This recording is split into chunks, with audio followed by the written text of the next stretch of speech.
Chào mừng các bạn đã quay trở lại với kênh Thế giới hôm nay. Trước giờ, học sinh dốt giỏi cỡ nào cũng có một biệt tài mà khó ai có thể địch được, đó là quay cóp trong giờ thi. Đúng kiểu cái khó lót cái khôn, đã không học bài, lười học bài thì học sinh sẽ phải nghĩ ra mọi cách để có thể qua được kỳ kiểm tra, nếu không muốn học lại thì lại. Thế nên nhiều lúc bạn cũng không hiểu vì sao bạn bè nhiều đứa thi học dở mà thi điểm cao ngất ngưỡng. Đơn giản vì các bạn ấy có chiêu để qua mặt giáo viên coi thi và vượt ải thành công. Nếu như bạn đã từng sử dụng một trong những cách xem tài liệu mà Thế giới hôm nay sẽ giới thiệu ngay sau đây, chắc rằng bạn đã có một tuổi thơ rất đáng nhớ đấy. Ngay bây giờ, chúng ta hãy cùng xem video tuổi thơ dữ dội với 7 cách xem tài liệu bá đạo nhất học sinh khiến thầy cô giáo bó tay nhé. Nhưng trước khi đến với video, bạn hãy comment chân thật bạn đã từng coi tài liệu hay chưa và bạn biết chiêu thức coi tài liệu nào nhé.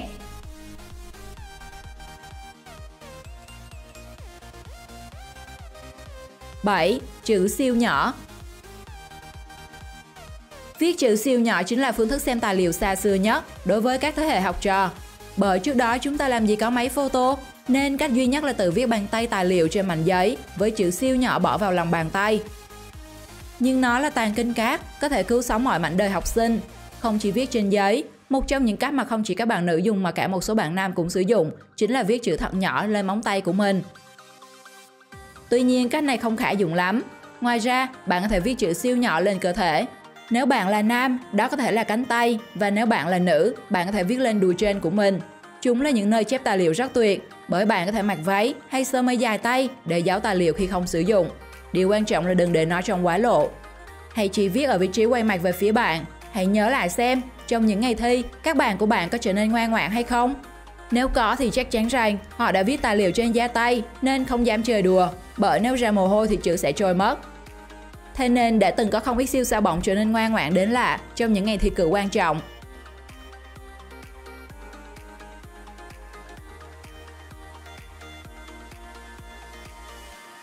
(6) Bỏ tài liệu phía sau máy tính Casio.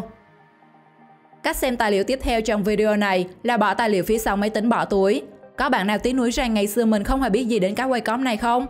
Thay vì là chiếc máy tính tính toán bình thường thì bạn có thể biến nó thành một chiếc máy tính thần kỳ bằng cách dán tài liệu đã được ghi chép vào mặt trong của nắp máy tính. Tất nhiên là tài liệu cũng phải thuộc hàng siêu nhỏ để giáo viên không thể phát hiện. Nhờ phương thức này, nhiều bạn đã vượt qua được các kỳ thi với điểm cao ngất ngưỡng. Chưa hết đâu nhé, theo thời đại phát triển của khoa học công nghệ và cả khả năng tăng level đề kháng với các giáo viên, ngày nay những cao thủ hơn còn tháo hẳn rụng máy tính Casio và chèn luôn vào cái smartphone. Tại sao không? Làm như vậy sẽ khiến các giám thị tưởng rằng bạn đang chăm chú sử dụng chiếc máy tính để làm bài, trong khi bạn đang tích cực nhờ tư vấn của bác Google. Tuy nhiên có vẻ cách này chỉ có thể phát huy trong các môn cần sử dụng phép tính toán. 5. Tài liệu trong chai nước. Sẽ là một thiếu sót nếu tuổi thơ của bạn chưa từng dùng đến các quay cóp là dán tài liệu trong chai nước. Nếu trước đây chúng ta phải tự tay viết tài liệu lên miếng giấy rồi dán vào trong nhãn dán của chai nước suối, vật dụng mà học sinh được phép mang vào trong phòng thi. Thế nhưng chiêu bài quen thuộc này ngày nay đã trở nên tinh vi hơn. Bạn chỉ cần lên phần mềm Word, format lại tài liệu của bạn để trông chúng như những chiếc nhãn giấy ghi thành phần, thông tin sản phẩm của một chai nước suối, rồi in ra, dán lên chai nước. Phần việc sau đó khá dễ dàng. Thông thường các giám thị rất khó từ chối việc học sinh đem nước suối vào trong phòng thi. Chưa hết đâu nhé, một phương thức quay cóp đẳng cấp hơn mà các siêu trí tuệ của chúng ta cũng có thể nghĩ ra được chính là dùng băng keo làm chữ dán lên bất kỳ nơi đâu, kể cả chai nước suối. Hãy xem cực kỳ kín kẽ nhé. Chiêu thức này thường được áp dụng để xem hàng đẳng thức mà chúng ta không bao giờ nhớ được. Có bạn nào đã từng quay cóp bằng phương pháp đầy sáng tạo này không? Hãy comment cho chúng tôi biết nhé.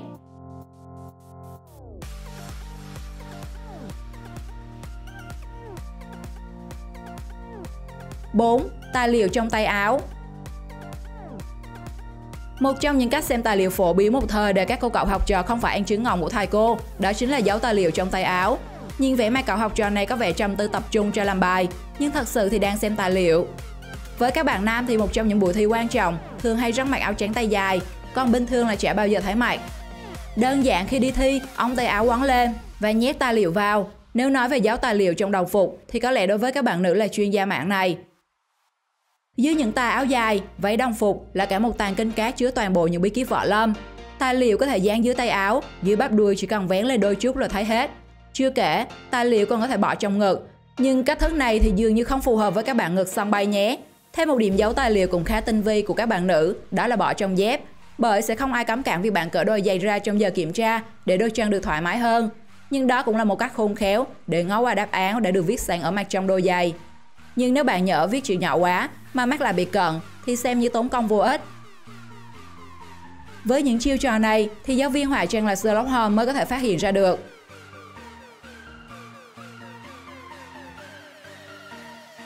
3. Tài liệu trong học bàn. Bạn nào đã từng giấu tài liệu trong học bàn thời còn đi học, hãy điểm danh đi nào. Đây là chiêu thức đa phần học sinh sử dụng nhiều nhất và chiêu thức này chỉ dành cho những bạn không chuyên bởi nó khá đơn giản. Bạn nào đã từng sử dụng hình thức wake up này chắc chắn không còn lại gì với hành động quan sát thầy cô một cách cẩn thận, rồi lén kéo vở sách trong học bàn ra, nhanh chóng chép tài liệu rồi lại cất vào. Thông thường hành động này không bao giờ qua mặt được thầy cô đâu, nhưng chúng ta vẫn luôn sống sót vượt qua kỳ thi bởi sự yêu thương thầm lặng của cô thầy. Ngoài ra thì còn những cậu học trò sáng tạo hơn bằng cách mặc áo khoác, để tay áo lên bàn để đánh lừa giáo viên, nhưng thật ra là bỏ một tay xuống bên dưới để lén xem tài liệu dưới học bàn, hoặc coi luôn tài liệu được giấu trong điện thoại, như hình ảnh này chẳng hạn. Quá dữ dội đúng không nào? Những kỷ niệm mà nhiều khi nhắc lại, chúng ta không khỏi hoài niệm về tháng ngày ngồi trên ghế nhà trường.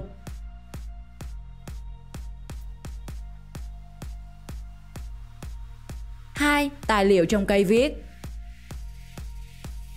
Nếu như ngày nay, phao thi được photo và bán đại trà cho các bạn học sinh, thì ngày xưa, tự bản thân mỗi người phải tự cứu lấy mình trước mỗi kỳ thi bằng sự sáng tạo trong các wake up. Và khi nói về cách xem tài liệu bá đạo nhất của học sinh, không thể bỏ qua việc giấu tài liệu trong cây viết. Không biết các bạn thì sao, chứ chiêu này em Miên đã sử dụng rồi nhé. Bằng cách viết tài liệu vào một tờ giấy siêu nhỏ, cuộn vào rù viết thiên long, làm sao để giáo viên không thể phát hiện. Và rồi lấy tài liệu ra bên ngoài sử dụng, cũng mém bị phát hiện vài lần, nhưng ơn giời cũng qua rồi. Không chỉ giấu phao trong rù viết, lũ tiểu quỷ ngày xưa còn sáng chế ra những chiếc phao lách qua những bài kiểm tra sáng tạo đến mức thân sâu, như kẹp tài liệu ở giữa hai cây thước. Thế nhưng chiêu trò này đã quá cổ điển và nhiều rủi ro. Hiện nay, đây là một trong những thứ bị kiểm tra đầu tiên và gắt gao nhất. Tuy nhiên ở thời đại của nó, nếu được làm khéo, học sinh thường dễ dàng qua mặt các bài kiểm tra với mẹo này, hoặc là chỉ cần hô biến một chút. Cục tẩy viết chì thông thường sẽ trở nên thần kỳ cùng với kho tàng kiến thức, giúp bạn vượt qua những bài thi khó nhằn của giáo viên.